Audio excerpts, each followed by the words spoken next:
Hello everyone, welcome to this amazing platform of our channel Punish Our Competitive Examinations and I am Piyush. तो अभी आपका IBPS clerk prelims का examination हो चुका है 5 दिसंबर का शिफ्ट 1 का। तो यहाँ पर हम बात करने वाले हैं आपका कैसा क्या लेवल रहा है। सीधा टू द पॉइंट बात करते हैं आपका कौन कौन से टॉपिक से क्वेश्चंस आपके पूछे जा रहे हैं, कहाँ से क्वेश्चंस नहीं आ रहे हैं जो बच्चों ने सोच के रखे थे, और कैसा क्या आपका इस पेपर का लेवल रहा है। और मैंने कुछ स्टूडेंट से बात करी है, एक दो से, जिनसे कि मुझे पूरा क्लैरिफाई मुझे हो पाया आपका कैसा क्या लेवल आया है एग्जामिनेशन का और आपके गुड अटेम्प्ट्स वगैरह क्या होने चाहिए। ठीक है, तो एक बार फटाफट से देखते हैं और ज़्यादा टाइम वेस्ट नहीं करेंगे क्योंकि आई डोंट थिंक कि आपके पास ज़्यादा टाइम होगा इस एग्जाम के टाइम में। चलो खैर, सबसे पहले यहाँ पर हम बात करते हैं आपका मैथ में कैसा क्या पेपर आ रहा है। ठीक है, तो मैथ में अगर मैं आपसे बात करता हूँ डीआई की, तो डीआई यहाँ पर आपकी पाई चार्ट नहीं आ रही है, ना ही आपका कंबाइंड वाला आ रहा है। यहाँ पे आपका सिंपल सा बार ग्राफ से, यानी कि यहाँ पे जो आपका लाइन ग्राफ होता है, ठीक है, लाइन ग्राफ से आपके क्वेश्चंस यहाँ पे देखने को मिल रहे हैं। ठीक है, कहाँ पर भाई, डीआई में। फिर हम यहाँ पर अगर बात करते हैं सिंप्लीफिकेशन की, तो देखो एक बात यहाँ पर आप नोट डाउन करिए कि सिंप्लीफिकेशन से क्वेश्चंस बहुत ज़्यादा आ रहे हैं। नंबर ऑफ क्वेश्चंस आपका 15 चला गया है सिंप्लीफिकेशन में। अगर हम बात करते हैं नंबर सीरीज की, है ना, तो नंबर सीरीज से आपका कोई भी क्वेश्चन नहीं आया है। ऑल राइट, फिर अगर हम यहाँ पे देखते हैं आपका क्वाड्रेटिक इक्वेशंस, तो आपका यूजुअली जो 5 क्वेश्चन आते हैं वही यहाँ पर आपके 5 क्वेश्चंस देखने को मिले हैं क्वाड्रेटिक इक्वेशन में भी। देन अगर यहाँ पर हम बात करते हैं आपका अरिथमेटिक की, है ना, अर्थमेटिक में आपके 10 क्वेश्चंस देखने को मिले। ठीक है, कुछ बच्चे एक्सपेक्ट कर रहे थे कम ज़्यादा, बट आपके 8 to 10 क्वेश्चंस ही अर्थमेटिक में देखने को मिले हैं ना। अगर मैं यहाँ पे बात करता हूँ अर्थमेटिक में कौन कौन से टॉपिक से क्वेश्चंस आए हैं, तो एक तो आपका टाइम एंड वर्क थोड़ा मीडियम लेवल का आया है, टाइम एंड वर्क। ठीक है, 3 लोगों का काम करने वाला इसमें क्वेश्चन था, थ्री पीपल करके। देन अगर मैं आपसे बात करूँ और कौन सा था, तो इसमें आपका बोट एंड स्ट्रीम के क्वेश्चंस आए हैं। तो बोट एंड स्ट्रीम अच्छे से करके जाना, अच्छा क्वेश्चन आया है बोट एंड स्ट्रीम का।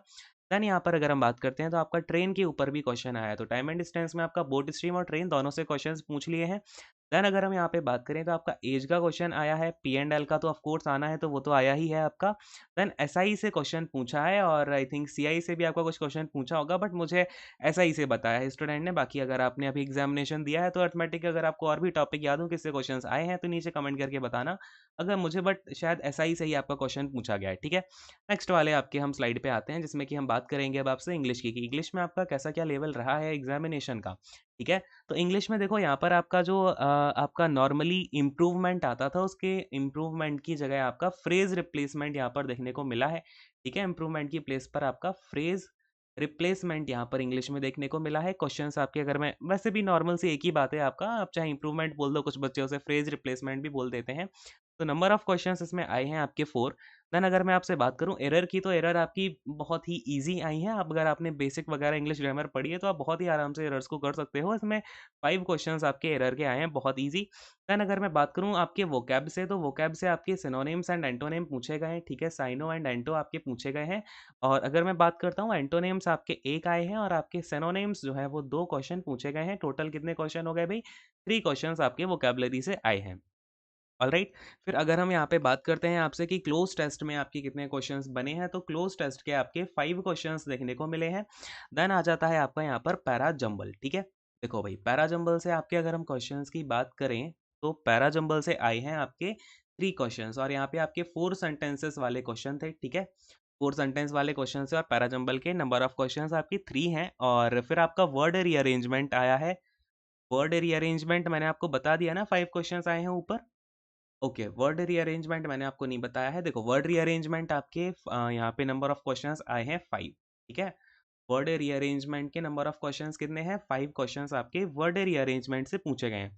तो ये बातें तो हो गई आपकी कैसे के क्वेश्चंस बने हैं फ्रॉम इंग्लिश एंड मैथमेटिक्स। अब हम जरा बात करते हैं कि भाई रीजनिंग में आपके क्या यहाँ पर लेवल रहा है, और रीजनिंग में कहाँ कहाँ से आपके क्वेश्चंस बने हैं। फिर हम फटाफट से क्या देख लेंगे यहाँ पे आपके, भाई ये जो आपका पेपर रहा है, इसमें आपका गुड अटेम्प्ट क्या होना चाहिए था। ठीक है, फटाफट से बात करेंगे गुड अटेम्प्ट्स की, और इसके अलावा लेवल आपका ओवरऑल लेवल क्या रहा है पेपर का, हम ये भी देखेंगे। ठीक है, तो देखो अगर मैं रीजनिंग की आपसे यहाँ पे बात करता हूँ, तो सबसे पहले तो यहाँ पर आप एक बात देखो कि जो आपका ब्लड रिलेशन है और डायरेक्शन साइंस है, यहाँ से कोई क्वेश्चन नहीं बना है। ठीक है, ब्लड ब्लड रिलेशन हो गया आपका, यहाँ पर ब्लड रिलेशन, और फिर आपका डायरेक्शन साइंस आता है, जो आपके 2 टॉपिक हैं।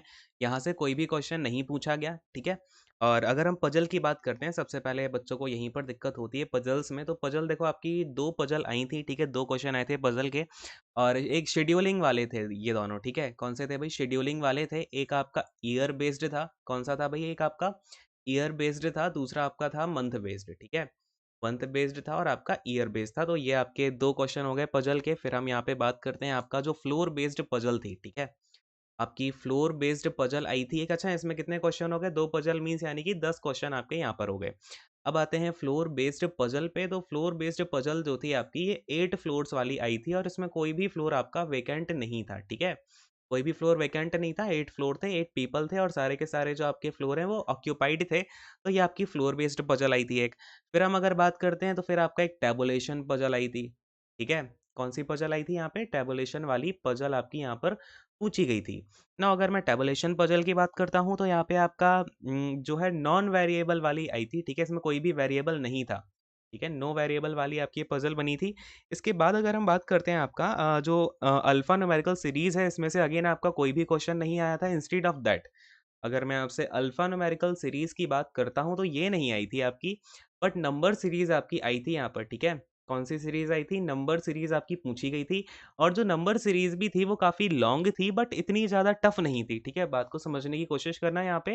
नंबर सीरीज़ आपकी लॉन्ग तो थी बट टफ नहीं थी। इसमें जो और सीरीज़ बन रही थी ना वो आपकी -3 या +5 या फिर +5 -5 3 ऐसे कुछ 5 और 3 के आपके यहाँ पे इंटरवल में बन रही थी वो आपकी सीरीज़। तो ये आपका क्वेश्चन बना नंबर सीरीज़ का, ठीक है? आई थिंक -5 या +3 ऐसे कुछ करके आपका था। ऑलराइट, तो ये आप एक बार देख कर के जाना, ठीक है? नंबर सीरीज़ वगैरह देख के जाना अच्छे से। इसके बाद में देखो, इसके बाद में अगर हम बात करते हैं आपका ऑर्डर एंड रैंकिंग की। किसकी बात करते हैं भाई? ऑर्डर एंड रैंकिंग की। तो इसके क्वेश्चंस आपके आए थे और ये 3 क्वेश्चन आपके ऑर्डर एंड रैंकिंग से आए हैं। इसमें आपका किसके ऊपर बेस्ड था ये ऑर्डर एंड रैंकिंग? तो ये आपका हाइट के ऊपर बेस्ड था, ठीक है? किसके ऊपर बेस्ड था? हाइट के ऊपर था। इसके बाद देखो भई आपका थोड़ा-सा हम यहाँ पे नीचे आते हैं। इसके बाद आपका जो सिलॉगिज़्म है, ठीक है? सिलॉगिज़्म के आपके कितने क्वेश्चन आए थे? 3 क्वेश्चन आपके सिलॉगिज़्म के आए थे, ठीक है? सिलॉगिज़्म से आपके 3 क्वेश्चन यानी कि नंबर ऑफ क्वेश्चन्स कितने हो गए? 3 हो गए। अब एक बार यहाँ पर हम देखते हैं 3 क्वेश्चन में आपका जो स्टेटमेंट थे वो कितने थे? तो 4 स्टेटमेंट एंड 2 कंक्लूजन वाले आपके क्वेश्चन्स बने हैं। और एक बात और यहाँ पर आपका एक क्वेश्चन कुछ ओनली अ फ्यू वाला भी बना है, ठीक है? कौन-सा बना है? ओनली अ फ्यू वाला एक क्वेश्चन बना है। तो एक बार ये जो आपका ओनली अ फ्यू वाले पैटर्न होते हैं इसको भी एक बार अच्छे से देख कर के जाना। एंड बाकी आपका अल्फ़ाबेट बेस्ड 1-2 क्वेश्चन और थे, तो वो भी आपका ये जो है आया हुआ है अल्फ़ाबेट बेस्ड। ऑलराइट, तो ये तो आपका हो गया पूरा का पूरा कहाँ-कहाँ से क्वेश्चंस बने हैं। Now if I talk about कि आपका यहाँ पर गुड अटेम्प्ट्स आप क्या बोल सकते हो, ठीक है? Good attempts for qualifying your prelims examination. तो आपको लमसम 85 क्वेश्चंस तो अटेम्प्ट करने पड़ेंगे और ये आपका ऑफ कोर्स यहाँ पे 95% की एक्यूरेसी रेट आपको यहाँ पर मेंटेन करना पड़ेगा, ठीक है? तो बात यहाँ पर ध्यान में रखिएगा 85 क्वेश्चंस और ये मैं रेट यहाँ पे जो एक्यूरेसी रेट की बात कर रहा हूँ वो यहाँ पे मैटर करता है। ऑलराइट, तो अगर आप मार्क्स की बात करो, अगर हम मार्क्स के मैटर में बात करते हैं तो ये आपका 82 प्लस ही आपकी कट ऑफ जो है वो आपको आप इसे समझ सकते हैं, क्योंकि बच्चों को काफ़ी टाइम मिला है प्रिपरेशन करने के लिए और काफ़ी टाइम क्या बहुत ज़्यादा आपका कंपटीशन काफ़ी ज़्यादा अच्छे लेवल पर बढ़ चुका है। तो आपका कट ऑफ 82 प्लस तो आप यहाँ पे एक्सपेक्ट कर ही सकते हो। ये मैं बात कर रहा हूँ आपका ये जो यूपी रीजन हो गया यहाँ साइड की, ठीक है? और बाकी आपका जो भी रीजन वाइज़ वैकेंसी है उसके अकॉर्डिंगली थोड़ी-सी डिफ़र हो जाएगी कट ऑफ, लेकिन आपका एवरेज यही रहेगा, ठीक है? तो ख़ैर ये सारी की सारी बातें हैं एंड यहीं पर अब मैं सेशन को एंड करूँगा। आई होप कि आपको समझ में आ गई होगी सारी की सारी बातें, और जिन लोगों ने एग्ज़ामिनेशन दे दिया है, वो नीचे आपके जो आने वाले और फेलो एस्पिरेंट्स हैं जिनका एग्ज़ामिनेशन है, उनके लिए अगर आप कुछ पॉइंट्स बताना चाहो तो नीचे कमेंट करके भी आप नीचे छोड़ सकते हो, ठीक है? तो thank you so much. God bless you all. Take care. Bye bye and all the best.